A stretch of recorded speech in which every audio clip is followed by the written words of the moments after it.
What's up, y'all? Sparta here. And again, this is a handheld video, but I am at my typical spot for recording. But what I want to talk about here is Android 11 on the Galaxy S20FE here.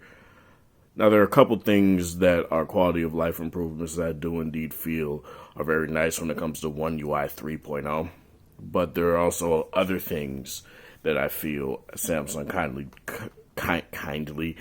of dropped the ball on, and I guess we'll talk about that here. So, one, finally, what we get is a double tap to wake and a double tap to sleep. You used to just have double tap to wake in One UI 2, which was kind of stupid, but now you get that here. Another thing, on your always on display, you get your battery indicator, which is very nice. Typically, that's something that you would see when it's something you only really were able to see on the AOD when you, at least from what I remember. I don't remember it being there in other iterations. Maybe I just wasn't paying attention. But when you put your phone on the charger, that's when you'll see your battery indicator, and it'll tell you how long it takes to charge. So it's pretty much the same thing here.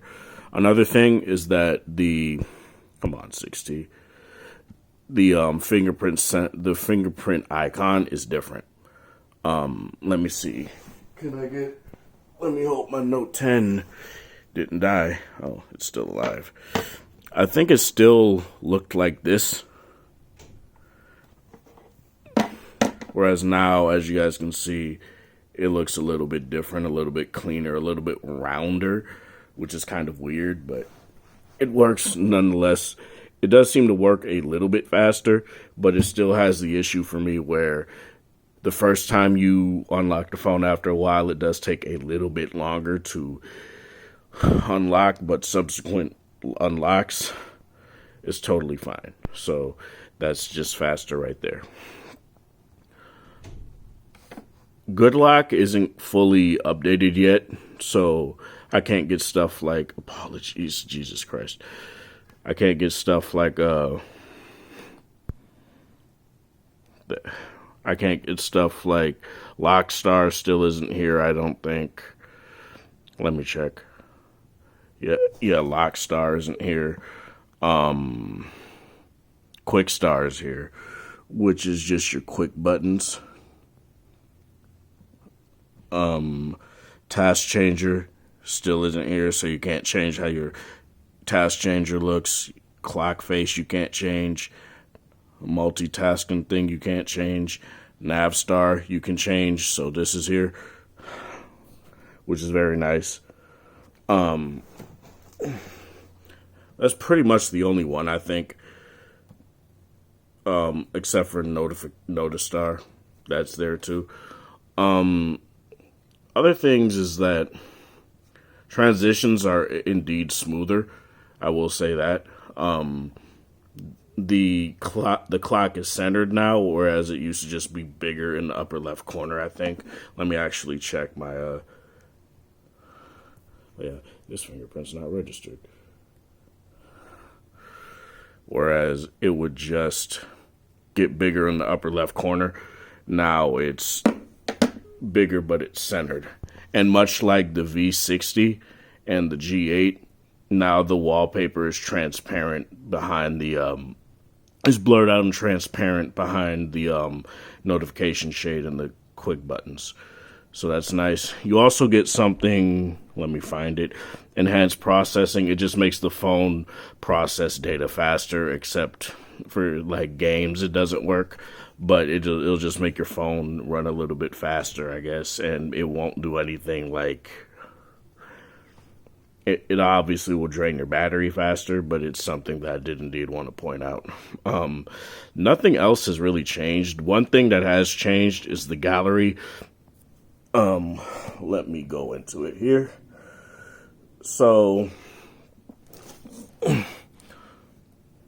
you can still zoom in all the way and get all of this, make it look like this, right? And you can zoom out all the way and make it look like that, right? So that's really nice. But what's something that's really interesting is you now get a little dock down here, very much like an LG phone. And if you think I'm just saying that, let me bring my V60 to the fray right now. Okay, so here's the V60, right? I do the exact same thing. Look at that. There's a dock down there. And they're pretty similarly laid out.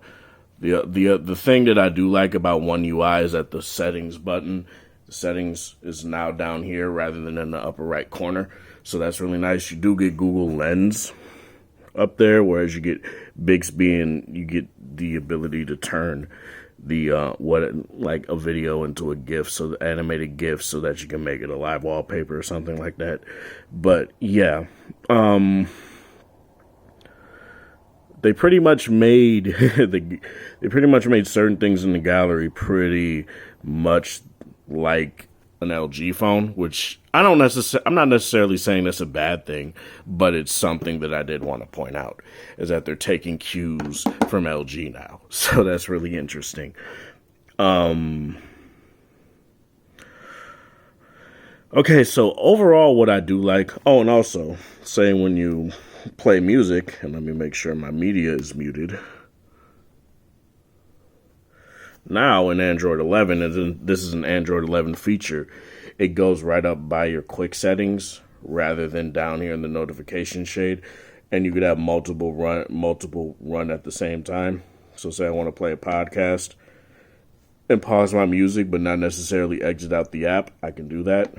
I can pause that, and as you guys can see, a bubble appears, and then you could just switch back to your music if that's what you want to do. It also puts your YouTube in here too. So you could either swipe down. If there's an X, you can just X out. Like YouTube has an X right next to the fast forward button. So you could just hit the X and it'll just close that that app individually. But if you just want to close them all, you could just swipe to the left or to the right, depending on which one. Oh God, come on. Which one you are, I guess closer to. The one you're on, if you're on, the very first app or the very last app that you're using for media playback, you can swipe from either the left or the right to just get rid of all of them. So that's really nice. That's really cool. So another thing with One UI, and I guess I should have just kept music playing, but I guess I'll just do this. Something that's very iOS-like. One, they made their music player. They made whatever the media playback very much like iOS, where it just shows this pop up. And what I don't like is that every time you you power on the phone, it pops back up. I don't really like that. I think that's kind of stupid. Again, it's minor, but it's not anything that I feel is that beneficial. Another thing that's very much like iOS, you are able to set widgets like this right here, rather than how it used to be where you would double tap like the time and you'd be able to like swipe through different widgets. I guess I'll show you guys right here. So what you could do on the Note 10, well, I guess that's not how it works on here. You could swipe and you get multiple widgets. So that's something that you get.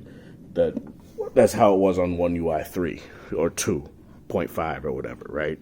So on here, you don't get that option, but you just get this widget option right here, which is very iOS looking, which is kind of funny because they're doing more stuff like Apple now. So it's just kind of interesting to see how they're doing this now. Other things that are very nice, when this phone updated to Android 11, more games were able to play at 120 hertz. So it was very interesting to see games like, God, I won't start a game up. Games like, where is it? Archero, which played at 60 hertz initially, now plays at 120. Other games I was just testing, or I just haven't tested yet, but there are quite a few games that play at 120 hertz now. This already did. Bleach Brave Souls, I believe, did. Alto's Adventure said it was playing out. Said it played at 120 before Android 11, but after Android 11, it actually played at 120. So I don't know. Animo doesn't. It still plays at 30, which is very weird feeling. Superclone still plays at 60. Asphalt 9 can go up to 120, but it basically stays at a lock 60. Pretty much the same with Contest for Champions. Future Fight, pretty much the same thing. It plays at 60 and just stays at 60. That's its maximum frame rate.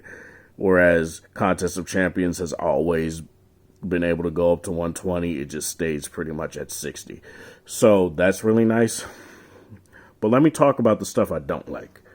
And this is something that more akin to the camera. So you basically get the same kind of camera. Nothing is really changed, which is fine. I don't necessarily think that's a bad thing, but what really irks me, and this is something that I've noticed outside in the cold, in particular with this new update, is that the zoom is way more twitchy now. Like, look at that. Now, that could just be me, like, touching at a particular point and it doing that, but the zoom is way more twitchy now. And it's something that kind of throws me off, right? Another thing is that when you're outside and it's cold like it is here in Minnesota, the camera could take a little bit to deploy. So what it will do is, say I click it, now it's doing it just fine, right? Let me turn that off. But I could do that, right? I'll do this and right now it works just fine, obviously, because I'm in a warm environment, but it feels very, when I'm out in the cold, it just takes a bit to start up and then it gets a little bit laggy. Another thing is that this viewfinder is still at 30 frames per second. And let me show you why, to me, that is stupid for a phone that is technically a flagship. Look at this. LG V60. Another flagship, but this is smooth. And don't mind the Gatorade that's sitting there. It fell, so I just left it there. But the V60 is just smooth, right? And that just is something that I feel... that's something that I feel is very important, because if you have a phone that goes up to 120 hertz refresh rate, you should at least have you should at least have your stock apps run at a smoother frame rate, right? And what I won't like is when I go to the S21 and everything runs at a smoother frame rate while the camera app still runs at a measly 30. If that happens, ooh, man. Like, you guys think that's not a big deal, but to somebody that's used to smoothness in the camera app, it was kind of a deal breaker for me on the iPhone too, because it was just it felt slow. And to me, that's just not right for a phone that's $1,000+ right? Whereas the V60 was $800 or $900 if you got the dual screen case when it came out. So, other things, battery life hasn't really gotten any better. It kind of, this phone didn't really have that great battery life.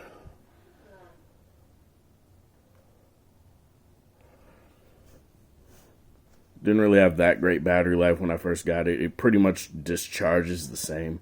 But what I've noticed is that I downloaded the AccuBattery app, and already it's saying that I've discharged, like, look at that. That's crazy to me. Now I'm trying to see what the V60 is going to be at. I have to fully charge it. I didn't even really do that yet. I took it off the charger a little bit too fast, but I wanted to give you guys some sort of... There ain't no way in hell this is at 82. I'm gonna have to, yeah, I'm gonna have to do some. I'm gonna have to look at that. But in terms of what Android 11 does for this phone, that's a very close angle.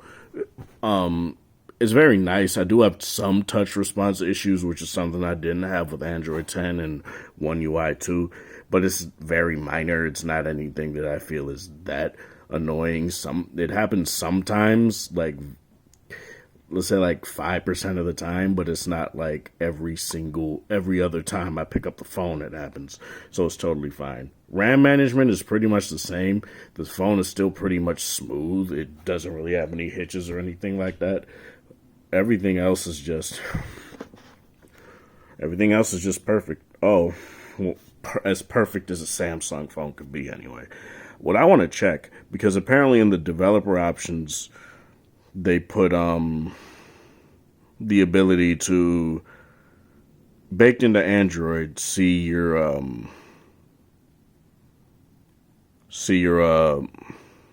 crap, what am I thinking of? See your refresh rate. Now I'm trying to find it.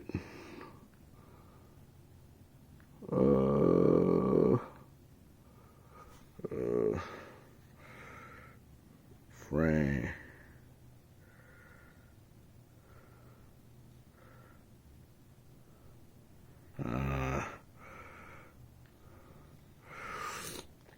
I'm trying to find it. My bad, y'all. But what? Hold on. No share data. I don't know what the fuck.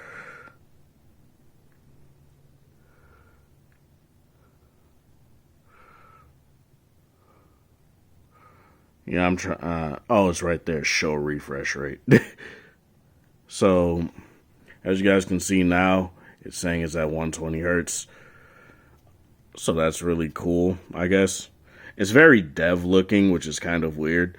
So it's under the debugging tab, and right where the graphics driver and all that stuff is, you could literally click show refresh rate, and you can see it right there. So that's really nice. Yeah, man, I really don't know. I really don't know. But overall, I do feel the overall Android update is very nice. I don't necessarily think it's a bad update. It's just there are certain things that Samsung kind of borked, and I feel with how many phones they put out, this is just going to be the nature of the beast when people want more updates and faster updates, because Samsung puts out like what? They put out 4 S20s last year, 2 Note 20s, a Galaxy Z Fold, a Galaxy Z Flip. It's like and then this year they're putting out 3 S21s, maybe an S21FE, who knows? Unsure about a Note.